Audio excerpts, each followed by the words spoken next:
Eh,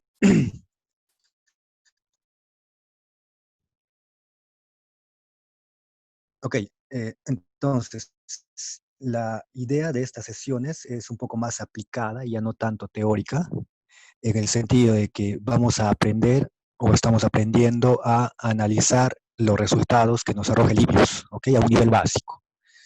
Eh, las demostraciones teóricas ya no la vamos a tocar mucho.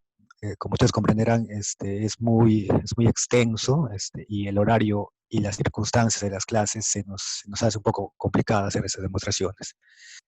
La semana pasada empezamos a ver o a conocer cómo interpretamos ¿no?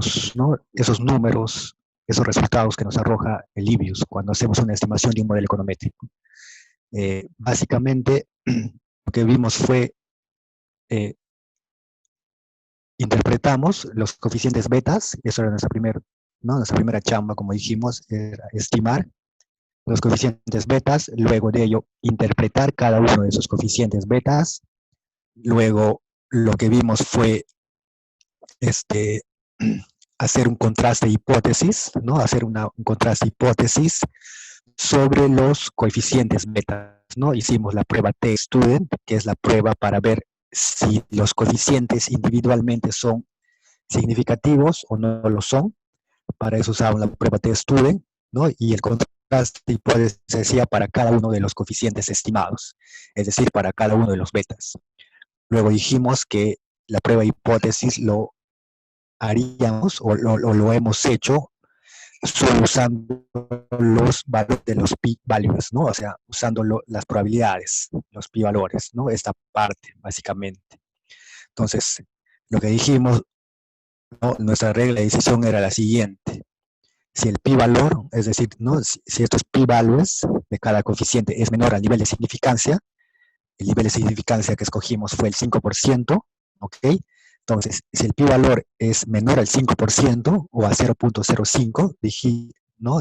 Podríamos decir que el coeficiente asociado, ¿no? Era estadísticamente significativo, ¿ok? ¿Qué nos quería decir eso en palabras? Que la variable exógena que está acompañando a estos coeficientes sí sirven para explicar a mi variable endógena. ¿Ok? Entonces, así muy rápidamente. Este ejemplo era sobre ¿no? el número de arrestos en Estados Unidos. ¿Ok? La variable endógena era arrestos en el año 86, número de arrestos. Y en este caso habíamos usado tres variables exógenas, incluyendo el intercepto, ¿no? La letra C para nosotros o para Ibius es el intercepto, el beta sub 0. ¿Ok? Teníamos acá, ¿no? El beta sub 0, beta sub 1, beta sub 2, beta sub 3. ¿Ok? Entonces, cada uno de estos betas tiene un coeficiente y tiene un error estándar, ¿no? Un error estándar. Asimismo, Ibius nos proporciona el T estadístico de cada uno de los betas, ¿no? Este es el T estadístico del beta sub 0, del beta sub 1. Y complementariamente, Ibius nos arroja el pi-valor, ¿no? Los pi-values asociados a cada uno de los estadísticos. Entonces, por ejemplo, si agarramos ¿no? el beta sub 1, ¿ok? Asumiendo que este es el beta sub 1, entonces, ¿no? Si nos fijamos en el pi-valor y hacemos el contraste hipótesis de significancia individual, como el pi-valor en este caso es menor a 0.05, que podríamos decir que el beta sub 1 es estadísticamente significativo, por lo tanto, la variable exógena que acompaña a este beta sub 1 sí sirve para explicar a nuestra variable endógena. ¿Ok? Y eso era, ¿no? El criterio. Entonces lo vimos un poco más detallado la clase pasada, solo para recordar. Eh,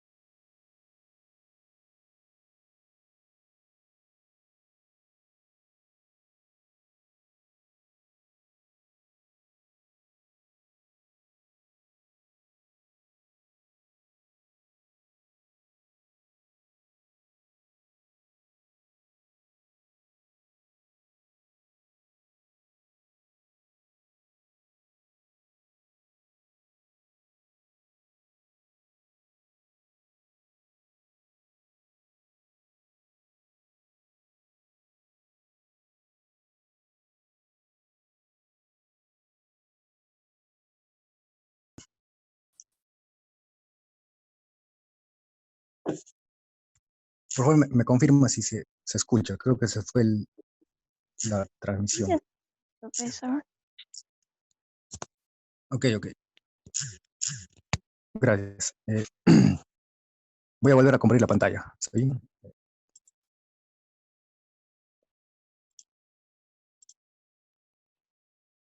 Entonces, les decía, ¿no? La otra prueba hipótesis que vimos la semana pasada era la prueba F de Fisher o F de Sneddon. Esta prueba nos servía para ver la significancia conjunta de nuestras variables exógenas. ¿Ok? Y el contraste de hipótesis lo hacíamos básicamente tomando en cuenta todos los coeficientes, es decir, todos los betas, ¿no? Decíamos, la hipótesis nula, hipótesis alterna, la hipótesis nula era, ¿no? Beta sub 1 igual a beta sub 2 igual a beta sub k, asumiendo que teníamos k variables exógenas, era igual a 0, y la hipótesis alterna era, ¿no? Beta sub 1 diferente beta sub 2, y así sucesivamente hasta diferente beta sub k, y esto era diferente de 0, ¿ok? Entonces, esas eran nuestras hipótesis a contrastar, utilizando la salida de Ibius. Dijimos, ¿no? Nos vamos a centrar en analizar estos dos estadísticos. Teníamos el estadístico F de Fisher o F de Sneddon, el valor del estadístico, y teníamos un pi-valor asociado a ese estadístico. Y la idea del contraste hipótesis, es decir, de la regla de decisión, era la misma o sigue siendo la misma.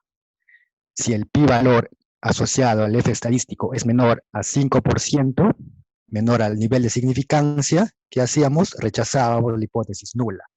En este caso, como el pi-valor es menor a 0.05, procedemos a rechazar la hipótesis nula. ¿Ok?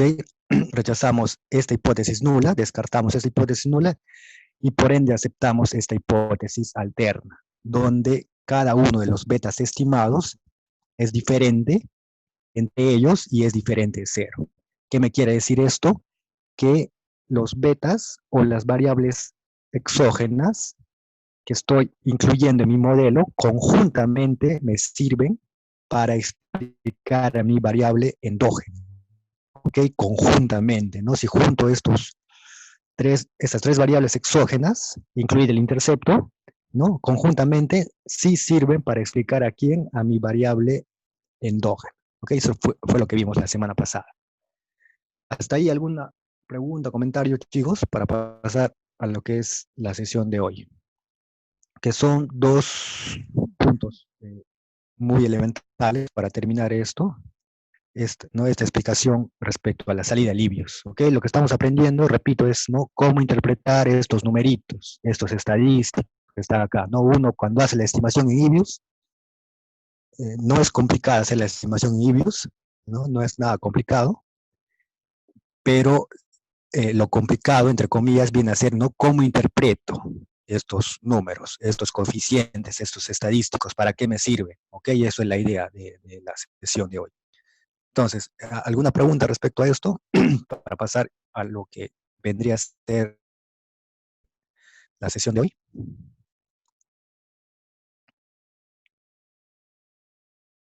Ok, entiendo que no hay preguntas. Igual ya saben, ¿no? Si hay alguna pregunta, algún comentario, activan su micrófono o lo escriben al chat, ¿ok? O para repetir algo. Entonces, si no hay preguntas, vamos a continuar. Entonces, la sesión de hoy vamos a ver tres cosas, así, a un nivel básico. Vamos a ver el ajuste del modelo, ¿ok? No, recordemos, nosotros aquí hemos estimado un modelo econométrico, tenemos una variable endógena y tres variables exógenas, ¿ok? Es un modelo de regresión lineal múltiple, porque tenemos tres variables exógenas, y hemos interpretado los coeficientes, ¿ok? Y hemos visto que esos coeficientes estadísticamente, individualmente son significativos. Acabamos de ver que esos coeficientes conjuntamente son significativos, ¿ok? Ahora, la otra pregunta que surge es, el modelo econométrico que hemos estimado, ¿cuán bueno es? ¿Ok? Y esa palabra de cuán bueno es, o sea, qué tan bien sean ajustados los datos, ¿ok? Que también el modelo econométrico ha usado esa información de las variables para explicar a la variable endógena. Recordemos, ¿no? ¿Cuál es la idea básica del modelo de regresión lineal? Es usar información de las variables exógenas para explicar a quién quiero explicar a mi variable endógena, ¿ok? Entonces, lo que estamos asumiendo nosotros acá es que estas tres variables exógenas me sirven para explicar a mi variable endógena. Entonces, el ajuste del modelo, ¿no? O sea, qué tan bien es este modelo, qué tan, ¿no? El fit, se le conoce, vamos a verlo enseguida, ¿ok? Entonces, vamos a ver las dos medidas de bondad de ajuste de los modelos, ¿ok? Las dos medidas a un nivel básico. La primera de ellas es el coeficiente de determinación, más conocido como el R cuadrado, ¿ok? Y la segunda medida es el coeficiente de determinación ajustado, el R cuadrado ajustado, ¿ok? Entonces, estas medidas de bondad de ajuste, el mismo nombre dice, ¿no? Bondad de ajuste, que también se ajusta, ¿no? Es una traducción del inglés, del fit, ¿no? O sea, que también el modelo recoge la información de las variables exógenas para explicar a mi variable endógena. Entonces, el coeficiente de determinación, más conocido como R cuadrado, mide el porcentaje total de la variación de la variable endógena que es explicada por el modelo de regresión. ¿Ok? ¿A qué se refiere esto? El coeficiente de determinación, les decía, se denomina como R cuadrado, R mayúscula cuadrada. Y la fórmula que la define es la siguiente: 1 menos esta división. ¿Ok? Esta división. Entonces, ahorita vamos a ver los elementos de esa división. Este coeficiente R cuadrado toma valores de 0 a 1, ¿ok? Y está acotado entre 0 y 1. Si el coeficiente de determinación, si este R cuadrado se aproxima a 1, ¿qué me quiere decir? Que el modelo tiene un buen ajuste. En otras palabras, que las variables exógenas que estoy incluyendo en mi modelo sí sirven para explicar a mi variable endógena, ¿ok? Y si el valor del R cuadrado se aproxima a 0 o es 0, ¿qué me quiere decir eso? Que las variables exógenas que yo estoy incluyendo o tomando en cuenta en mi modelo econométrico no sirven para nada, no sirven para explicar a mi variable endógena, ¿ok? Entonces, repito, ¿no? Si el valor del R cuadrado es igual a 1, diría que el ajuste es perfecto, ¿ok? Que todas mis variables exógenas que estoy tomando en cuenta sirven para explicar mi variable endógena. Y si es 0, ¿ok? Si es 0,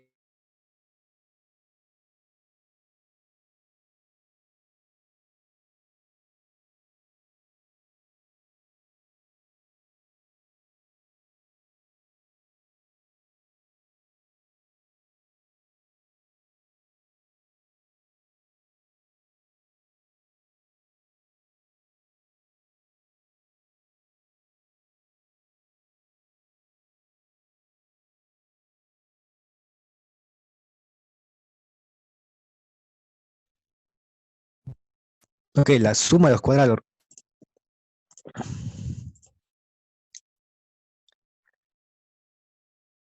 Ok, les decía, ¿no? El denominador es la suma de cuadrados de los residuos y el denominador es la suma de cuadrados totales. ¿Ok? ¿Qué me quiere decir esto? El denominador está dado por esto, la suma de los cuadrados de los residuos. Esto es los residuos estimados al cuadrado. ¿Ok? Y esto se parece a lo que vimos, ¿no? Cuando encontramos la fórmula de los betas, ¿recuerdan? Entonces, la sumatoria de los cuadrados de los residuos estimados, ¿no? E sub i, ¿no? En este caso le estamos denotando a los residuos o al término de perturbación como E, entre la sumatoria de ¿quién? De la diferencia entre el valor observado en mi variable endógena menos la media. Y barra es la media, ¿ok? Entonces, y esa diferencia elevada al cuadrado, ¿ok? Entonces, uno muy fácilmente podría calcular el R cuadrado, ¿no? ¿Por qué? Porque una vez que yo estimo mi modelo econométrico, ya sé el valor del beta sub 1, beta sub 2, los betas que tenga, ¿ok? Si conozco el valor de los betas, puedo hallar los residuos, ¿no? Eso es por una simple resta, puedo hallar los residuos. Ahora, entonces, ya tendría el denominador. El numerador, ¿ok? Estará por esta diferencia. Entonces, yo conozco los valores de y, si los conozco, son los valores observados de y, menos la media. Entonces, si yo conozco los valores de y, fácilmente podría calcular la media de y. Entonces, hago esta resta, ¿ok? Lo sumo, perdón, hago esta resta, lo elevo al cuadrado y lo sumo. Entonces, ya tendría, o ya podría hallar fácilmente el valor del r cuadrado, ¿ok? Y la otra medida de bondad de ajuste es el r cuadrado ajustado, ¿ok? El r cuadrado ajustado. El r cuadrado ajustado es una mejor medida que el r cuadrado, ¿ok? ¿Por qué?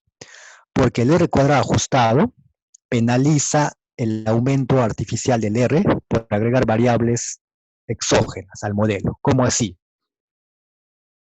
Digamos, yo tengo un modelo con una variable exógena, ¿ok? ¿No? Asumamos. Yo tengo un modelo con una variable exógena, solo una variable exógena, y me sale un r cuadrado, digamos, 0.5, por decir un número. Ahora, si yo a mi modelo econométrico agrego 5 variables exógenas, por ejemplo, ¿no? Al inicio tenía una sola variable exógena y tenía un r cuadrado de 0.5. Ahora, hago de nuevo la estimación, pero con 5 variables exógenas, ¿ok? Y con 5 variables exógenas, digamos, me sale un r cuadrado de 0.80, ¿ok? Entonces, lo que me hace el r cuadrado ajustado, ¿qué cosa es? Me penaliza, es decir, castiga. ¿Castiga qué cosa? El número de variables exógenas que estamos agregando al modelo econométrico, ¿ok? Porque no es lo mismo, ¿no? Un modelo econométrico con una sola variable exógena que un modelo econométrico con 5 variables exógenas, ¿ok? Obviamente que con 5 variables exógenas hay más información ¿no? Y por ende el r cuadrado va a ser un poco mayor, ¿cierto? Entonces, lo que hace el r cuadrado es castiga o penaliza cuando nosotros agregamos más variables exógenas, es decir, ¿no? Lo deflacta, entre comillas. Y aquí está la formulita, ¿no? Se parece mucho a esto. ¿Qué me quiere decir acá? Igual de 1 menos esta fracción. ¿Qué es esta fracción? Aquí sigue siendo sumatoria de los cuadrados de los residuos, ¿ok? Entre n menos k. N es el número de observaciones que tengamos o que tenemos nosotros, n el número de observaciones, menos k. K, ¿qué cosa es? K es el número de variables exógenas. Es decir, si yo tengo muchas variables exógenas, ¿no? El numerador sería pequeño, ¿ok? ¿No? Sería pequeño, y toda esta fracción sería grande, ¿cierto? Sería grande. Entonces estoy penalizando. Y aquí, ¿no? En este numerador que tengo, suma de cuadrados totales entre n menos 1. ¿Ok? Entonces, al incorporar n menos k y n menos 1, estoy penalizando o castigando cuando nosotros agregamos más variables exógenas. ¿Ok? Más variables exógenas. Entonces, vayamos a Livius. ¿Ok? Entonces ya sabemos que el r cuadrado y el r cuadrado ajustado son dos medidas de bondad y ajuste que nos indican qué tan bueno es el modelo econométrico que hemos estimado. Qué tan bueno en el sentido de que mis variables exógenas que yo he incluido sirven para explicar a quién, a mi variable endógena. ¿Ok? No repito. Me indica si las variables exógenas que estamos tomando en cuenta, ¿ok? Que estamos tomando en cuenta sirven para explicar a la variable endógena. Entonces, ¿en qué parte aparece el r cuadrado y el r cuadrado ajustado en Livius? Aparece, ¿no? Debajo de los betas, ¿no? Dijimos que estos son los betas, ¿ok? Aquí están los valores de los betas. Entonces, justo debajo está r cuadrado, su valor, y r cuadrado ajustado, su valor, ¿ok? Entonces, ¿qué dijimos previamente nosotros? Que el r cuadrado y el r cuadrado ajustado toman valores de 0 a 1. Mientras más se aproxime a 1, el ajuste del modelo es bueno, ¿no? Es mucho mejor. Si se aproxima a 0, el ajuste del modelo es malo, ¿no? No sirve de mucho, entre comillas, ¿ok? en el sentido de que las variables exógenas que estamos incluyendo no ayudan a explicar a la variable y cuando se aproxima a 0, y cuando se aproxima a 1, que dijimos, esas variables exógenas sí sirven para explicar a y. Entonces, nosotros vemos aquí en el ejemplo que estamos utilizando, tenemos un r cuadrado de 0.04. O sea, el r cuadrado es pequeñísimo, ¿no? Es casi 0. Y el r cuadrado ajustado, igual, es muy pequeño, ¿no? Es 0.04. ¿Ok? Entonces, ¿qué podríamos decir en este caso nosotros? ¿Ok? En este ejemplo en particular diríamos que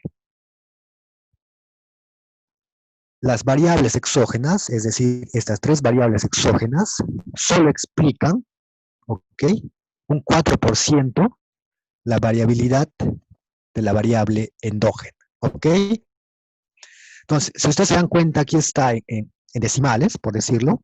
Entonces, se suele multiplicar por 100% al valor del r cuadrado y el r cuadrado ajustado, siempre, ¿no? Ese es algo, es una convención. Entonces, digamos, tengo 0.04 y yo lo multiplico por 100%, ¿qué tendría? 4%, ¿no? 4%. Y aquí también tendría 4%. Entonces, ¿cómo interpretamos? Diríamos, ¿no? Mis variables exógenas, ¿ok? La variabilidad de mis variables exógenas solo explican un 4% la variabilidad de mi variable endógena. Si un 4% del 100% es bajísimo, ¿ok? Entonces, en otras palabras, ¿qué me quiere decir? Que estas tres variables exógenas no sirven de mucho, no sirven casi nada para explicar a quién, a mi variable endógena, ¿ok? Eh, entonces, eso es la interpretación del r cuadrado y el r cuadrado ajustado. ¿Hay alguna pregunta, chicos? ¿Se entendió esa parte?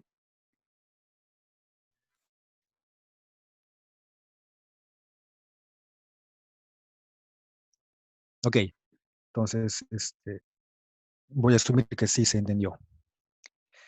Ahora, el r cuadrado y el r cuadrado ajustado, ok, tienen limitaciones, ok, tienen críticas, ¿no? Si bien es cierto, es fácil de interpretar, ¿no? Es decir, ¿no? En este caso es 4%, podría ser 50%, 80%, ¿ok? Puede ser cualquier número, entonces es fácil de interpretar. Pero estas medidas de bondad de ajuste, el R cuadrado y el R cuadrado ajustado, tienen limitaciones, ¿no?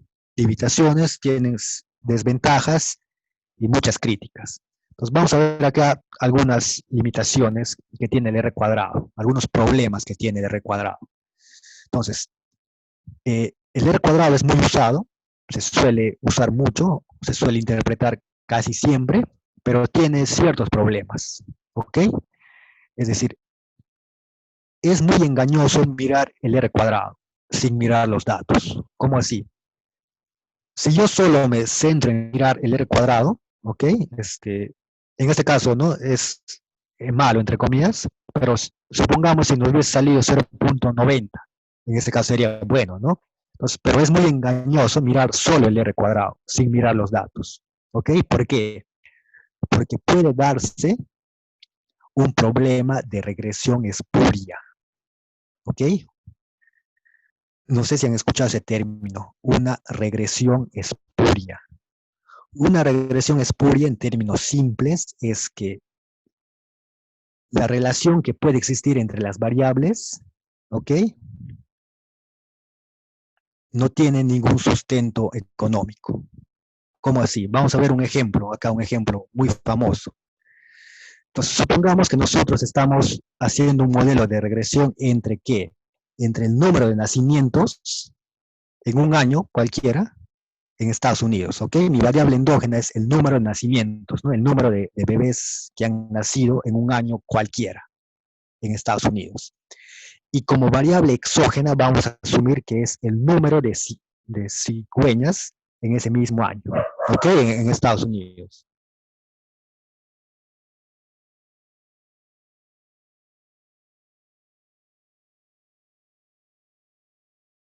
Entonces, lo que estamos diciendo es, ¿no?, que el número de nacimientos, ¿ok?, el número de bebés nacidos en Estados Unidos está en función o está explicado por el número de cigüeñas. Y cuando uno hace esto, por lo general sale un R cuadrado muy elevado, ¿no? Sale un R cuadrado de 0.90 y tantos. Entonces, ¿qué diríamos, no? Si solo nos fijamos en el R cuadrado, ¿qué diríamos? Ah, el número de cigüeñas explica al número de bebés nacidos. Y eso es obviamente ilógico, ¿no? O sea, el número de cigüeñas, ¿ok? No tiene nada que ver con el número de bebés nacidos, ¿no? Porque, o sea, son dos variables que no tienen nada que ver, no tienen ningún sustento, ¿no? Ningún sustento económico, ninguna lógica económica, ninguna intuición, ¿ok? Entonces, si nosotros, repito, si nos fijamos solo en el R cuadrado y, y no en los datos, podríamos incurrir en un problema muy grave, que es el problema de regresión espuria. ¿Ok? Entre el problema de regresión espuria.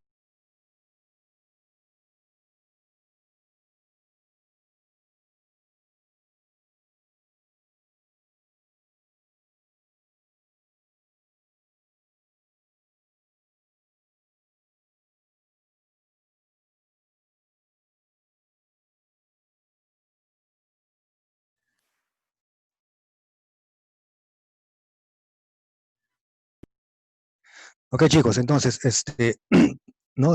Entonces, no es muy recomendable solo fijarnos en el valor del R cuadrado y en función de eso hacer interpretaciones. ¿Ok? No es adecuado eso.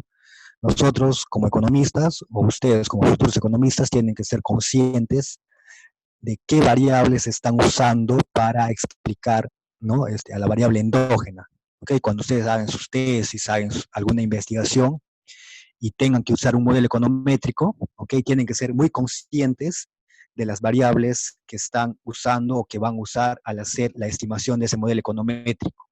¿Okay? No es meter, ¿no? Meter variables por meter, nada más. ¿Ok? Tienen que seleccionar bien sus variables. Esas variables exógenas tienen que tener algún sustento económico en la teoría, basado en la teoría económica, deben de tener alguna lógica detrás de eso, ¿no? Alguna intuición que respalde la incorporación de esas variables exógenas.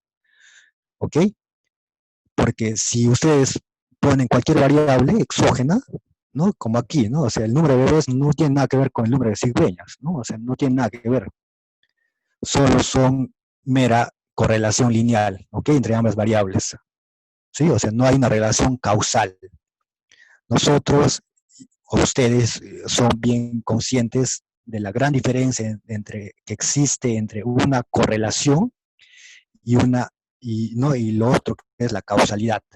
Correlación es muy diferente a causalidad, ¿cierto? Entonces, ustedes tienen que estar conscientes de eso. Eh, entonces, quisiera ver un poco más sobre la regresión espuria, ¿ok? Hay un famoso paper de Granger y Newbold, ¿ok? Dos grandes econometristas, publicado en el Journal of Econometrics, que abordan este problema, ¿no? Este gran problema. Y ya lo abordan desde muy antes, ¿no? De la década 70, ¿ok? Y viene esto desde que apareció la estadística, inclusive. La regresión espuria en econometría, ¿ok? Eh, si uno lee este paper, no es muy difícil su lectura, ¿ok? ¿No? Es un paper de 10 páginas, es un paper muy intuitivo, no tiene nada de fórmula, no es nada complicado, es una especie de opinión, de comentario de los autores sobre el problema de regresión espuria. Entonces aquí los autores igual mencionan, ¿no? Un R cuadrado, ¿ok? El R cuadrado o el R cuadrado ajustado, ¿no? El R cuadrado. Aquí los autores mencionan, ¿no? ¿Qué pasa cuando me sale un R cuadrado muy cercano a 1? Es decir, si tengo un R cuadrado de 0.9977, ¿ok? Nos dice, ¿no? Podría haber un problema de regresión espuria, ¿ok?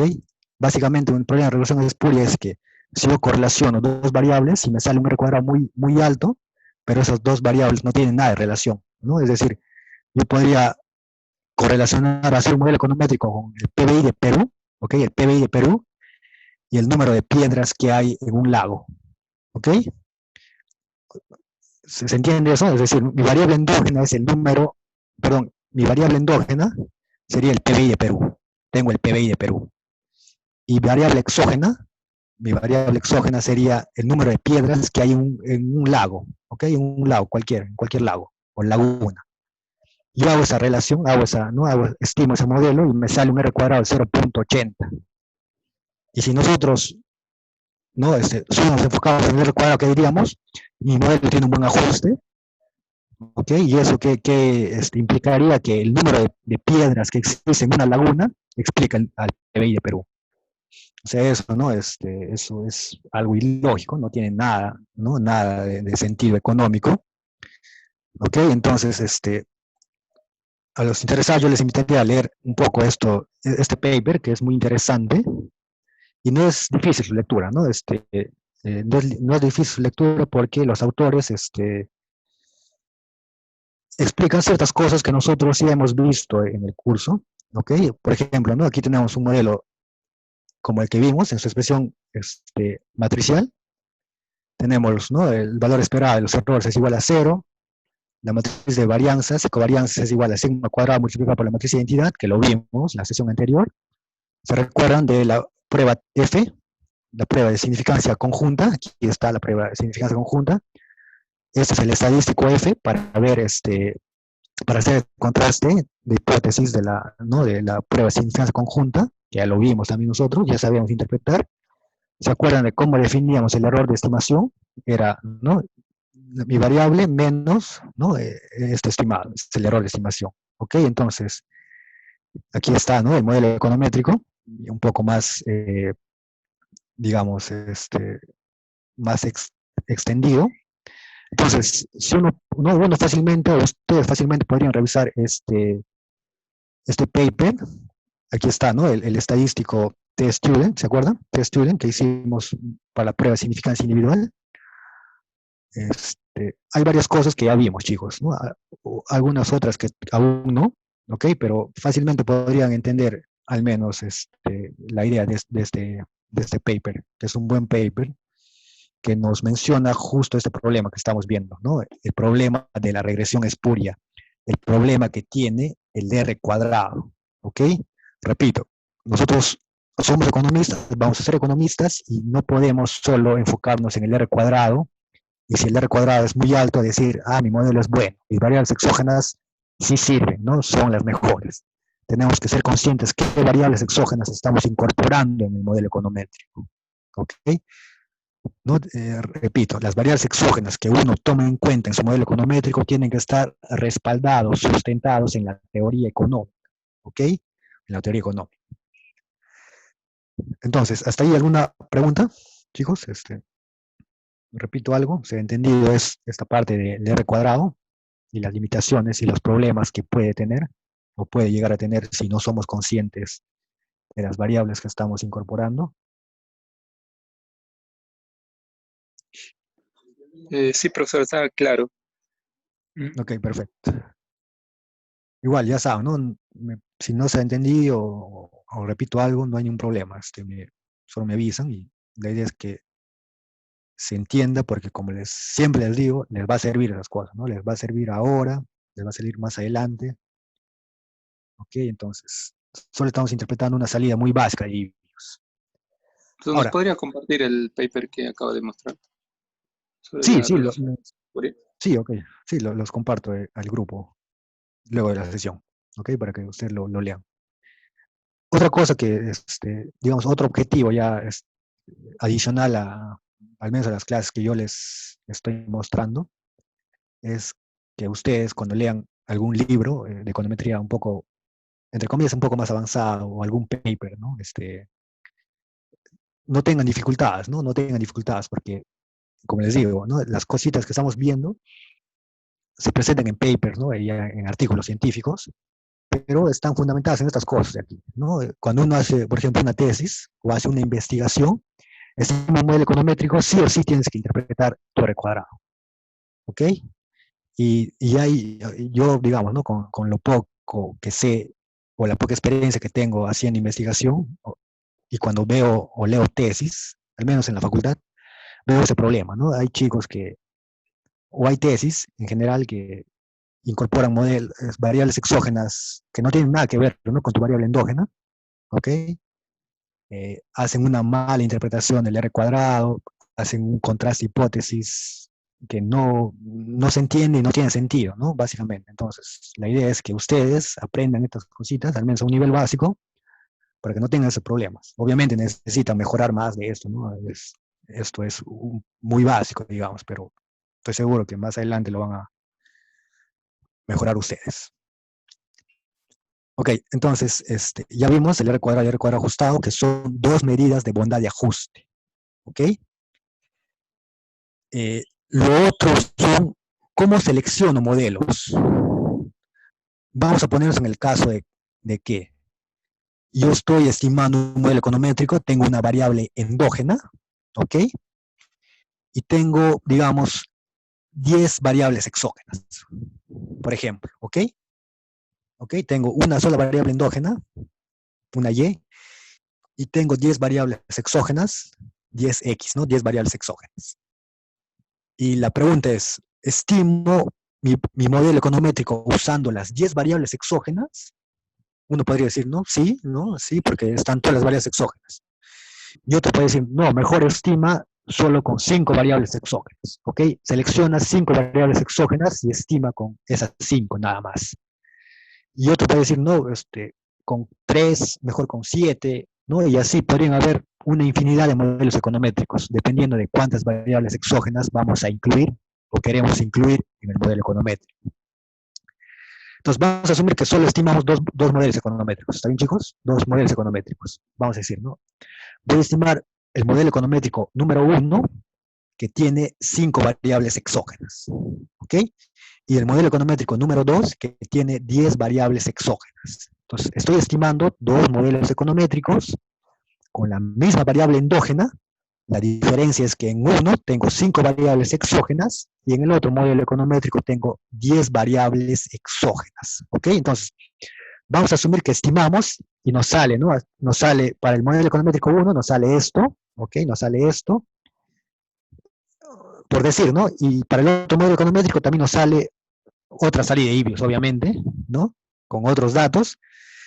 Pero vamos a asumir también que en ambos modelos econométricos nos salen muy parecidos, ¿ok? Muy parecidos. Es decir, el R cuadrado es, ¿no?, 0.4, el otro es 0.5, ¿no? Se parecen mucho. Ambos son estadísticamente significativos individualmente.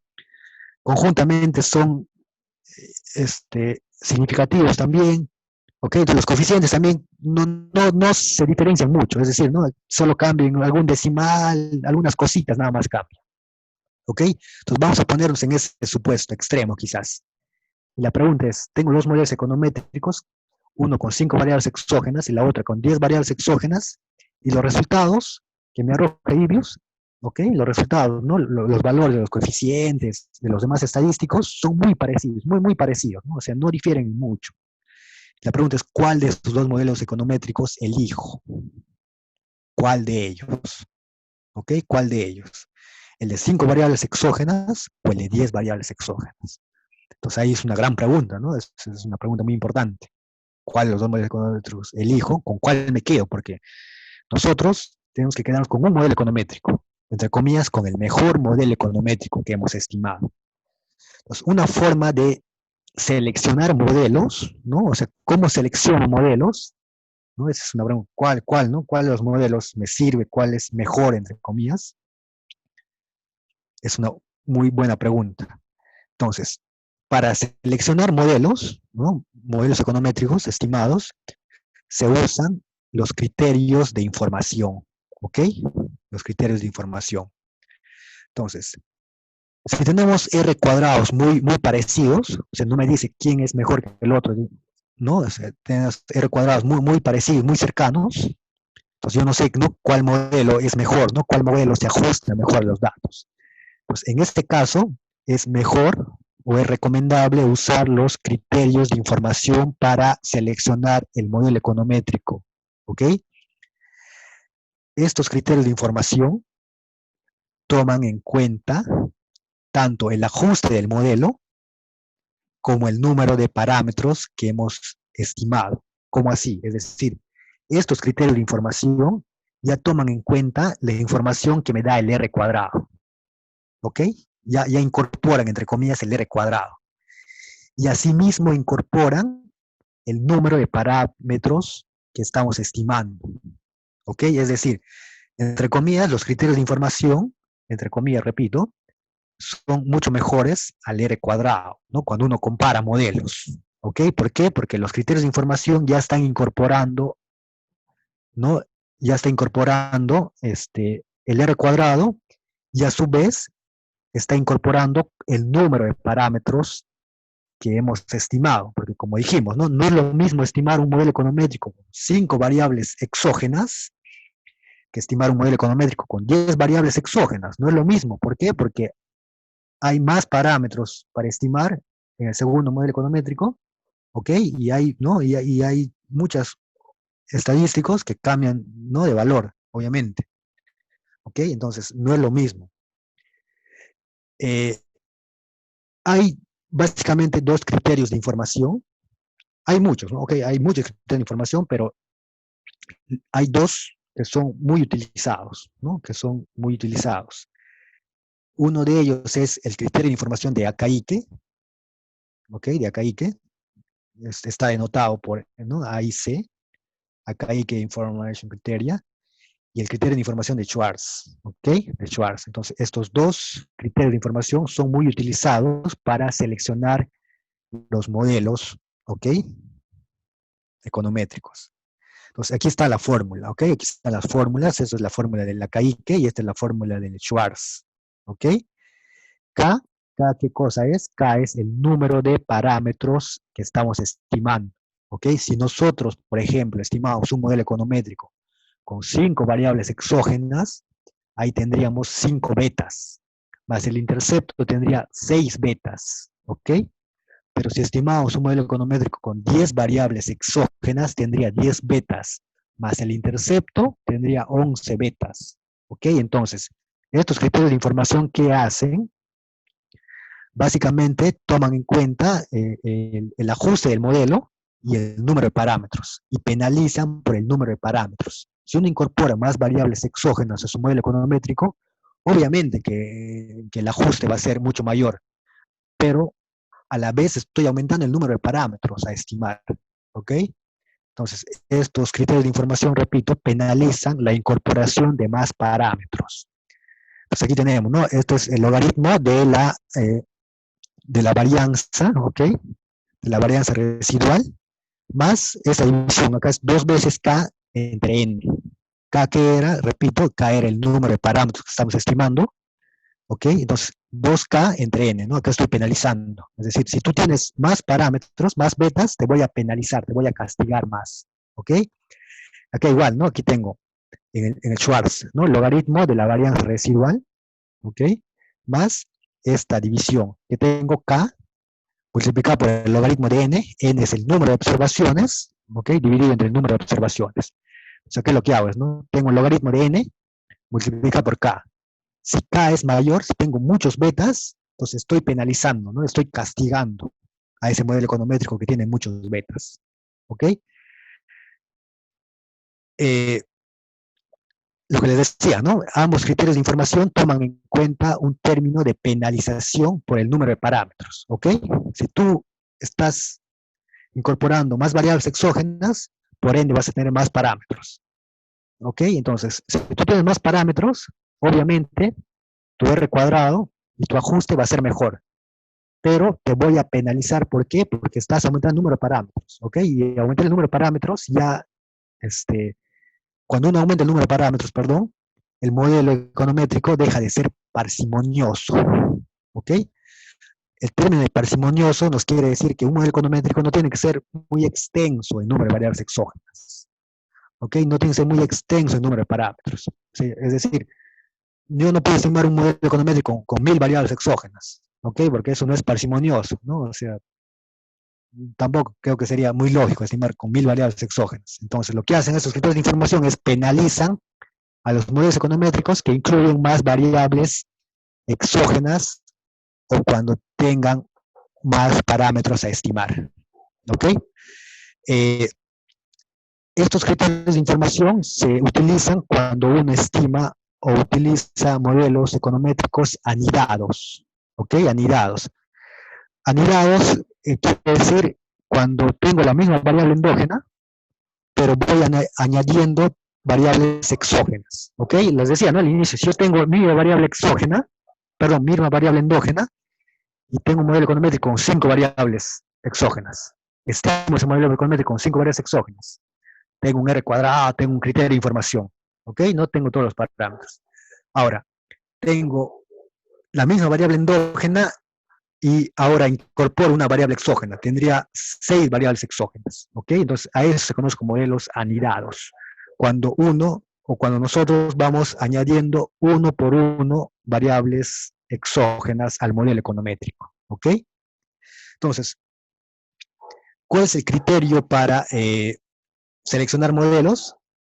Vamos a escoger aquel modelo que tenga un menor valor de estos criterios de información, ¿ok? Si tengo dos modelos econométricos y digamos uno de esos dos modelos econométricos tiene un criterio de información mucho menor que el otro, pues elijo este modelo econométrico que tenga el menor valor del criterio de información, ¿ok? Eso es la forma de cómo se le selecciona los modelos econométricos. Entonces, volvamos a Ibius. Ibius nos presenta en su ventana de resultados los criterios de información en la parte inferior. Aquí está, ¿no? El Lacaique, el Schwartz y el Hannan Quinn. ¿Ok? Entonces, Ibius siempre te presenta estos tres criterios de información que básicamente penalizan cuando uno incorpora más parámetros o más variables exógenas en el modelo econométrico. Y aquí están los valores de estos criterios de información. ¿Ok? Entonces, por ejemplo, la Lacaique me da un 2.49, el Schwartz me da 2.50, el Hannan Quinn me da 2.49. ¿Ok? En este caso. Ahora, vamos a ver en Ibius un ejemplito respecto a los criterios de información para que se entienda un poco mejor. ¿Ok? Vamos a usar los datos del libro de Waldrich, que ya lo vimos anteriormente. ¿Ok? Que ya lo vimos. Que es el número de arrestos. ¿Ok? Entonces, y vamos a estimar dos modelitos econométricos para ver esto de los criterios de información. ¿Ok? Entonces, ya he importado mi base de datos y voy a estimar un modelo econométrico donde solo voy a tener tres variables exógenas. ¿Ok? Entonces, repito, no voy a estimar dos modelos econométricos. En el primer modelo econométrico que voy a estimar, solo vamos a incorporar tres variables exógenas. ¿Ok? Ok, ya está estimado. Tengo estimado acá, este es el primer modelo econométrico. Tengo tres variables exógenas. Tengo tres betas, más el beta sub 0 tendría ¿cuánto? 4 betas. ¿Ok? Es la variable endógena, número de arrestos. Tengo los pi valores para hacer el contraste de hipótesis. Tengo el R cuadrado para ver el ajuste del modelo. Tengo el F de Fisher para ver la significancia conjunta de las variables exógenas o de los coeficientes. Y tengo aquí los criterios de información. ¿Ok? Que me sirven para qué? Para seleccionar modelos econométricos. ¿Ok? Entonces, este es el primer modelo econométrico que hemos estimado. Ahora, vamos a estimar el segundo modelo econométrico. Este modelo econométrico va a tener cuatro variables exógenas. ¿Ok? Cuatro variables exógenas.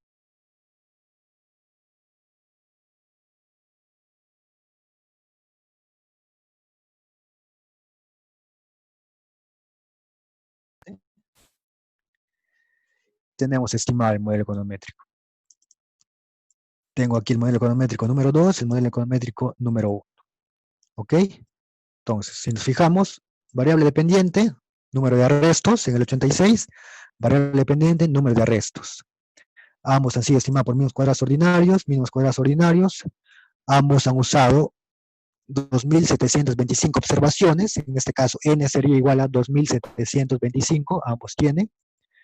¿Ok? Aquí el primer modelo econométrico, les decía, tiene solo tres variables exógenas, mientras que el segundo modelo econométrico tiene cuatro variables exógenas. ¿Ok? Aquí tengo, ¿cuántos betas? Tengo 5 betas, incluido el intercepto, y aquí tendría 4 betas, incluido el intercepto. ¿Ok? Tengo los estadísticos T para hacer qué cosa, para hacer la prueba de significancia individual a cada beta. Tengo el estadístico T también aquí, ¿no? Igual. Ahora, si nos fijamos, la nueva variable exógena que he incorporado en el modelo econométrico, ¿qué diríamos, chicos, acá? Hacia el ojo. ¿Es significativa o no es significativa? Esa nueva variable que hemos incorporado. ¿Es estadísticamente significativa individualmente o no es estadísticamente? No es. ¿Es cierto? Entonces, no. Como es mayor al 5% o a 0.05, al ojo decimos que no es significativamente estadística, ¿no? Entonces, en este caso, ¿qué haríamos? Descartaríamos esa variable, ¿no? Porque no me está aportando información, ¿no? Es decir, esta variable no aporta información para explicar a quién, para explicar a mi variable endógena, ¿ok? Entonces, al ojo, usted ya sabe. Pero conjuntamente, a ver, fijémonos, conjuntamente sigue siendo, ¿no? O sea, esas cuatro variables en conjunto sí sirven para explicar mi variable endógena. Vemos el R cuadrado, también es recontra bajo, ¿ok? Sigue siendo bajo el R cuadrado, ¿no? Vemos un R cuadrado de 4% en ambos lados, el R cuadrado está igual, ¿no? 4%. En el primer modelo econométrico igual, ¿no? Es 4%, o sea, no ha cambiado nada, no ha cambiado mucho, como le decía. ¿Ok? Ahora, nos fijamos en los criterios de información. Tengo aquí los criterios de información para el primer modelo econométrico, ¿ok? Y los criterios de información para el segundo modelo econométrico, ¿ok? Entonces, ¿qué les decía? ¿Cómo selecciono cuál de estos dos son o es el mejor modelo? Tenemos que elegir aquel modelo econométrico que tenga valores menores de los criterios de información. Entonces nos fijamos, el Akaique, ¿no? El Akaique de Schwarz nada más, vamos a fijarnos por el momento. Tengo el Akaique y el Schwarz, tengo 2.49, 2.50 para el modelo econométrico número 1, ¿ok? Y para el modelo econométrico número 2 que tenemos, muy parecido, ¿no? 2.49 igual y 2.50. Entonces es muy parecido, ¿ok? Es muy parecido en este caso. Pero si tomamos en cuenta los decimales, ¿cuál de esos dos sería el menor? ¿No? O sea, digamos, ¿cuál sería el menor? Aquellos criterios que tengan menor valor. Entonces, si tomamos en cuenta los decimales, diríamos que esto, ¿cierto? ¿No? Aquí tenemos, por ejemplo, 2.50, 3, 1, 2, 6, que es mucho menor a esto, ¿no? ¿Ok? ¿Se nota esa diferencia, chicos? ¿Sí? Igual acá, ¿no? Acá tenemos 2.49, por ejemplo, 2.49, 44, 50, acá tenemos 2.49, 42, 76. Entonces, digamos, por decimales, diríamos que el modelo econométrico número 1, es decir, este modelo econométrico, que solo tiene 3 variables exógenas, es mejor a este modelo econométrico que tiene 4 variables exógenas. Obviamente, cuando hagamos, o cuando ustedes estimen otro modelo econométrico con otros datos, seguramente les va a salir, ¿no? Y sale, ¿no? O sea, no es que seguramente sale, sino sale criterios de información un poco diferentes, ¿no? La diferencia no es pequeña como aquí, sino que la diferencia es notable. Pero con este simple modelo, ¿no? Con este simple ejemplo, perdón, vemos que este modelo econométrico, el modelo econométrico número 1, que solo tiene 3 variables exógenas, es mucho mejor a este modelo econométrico. Y eso ya lo notábamos antes, ¿por qué? Porque esta variable exógena, ¿qué cosa está haciendo? Básicamente no sirve para nada, ¿no? Entre comillas, no sirve para nada porque no es significativo.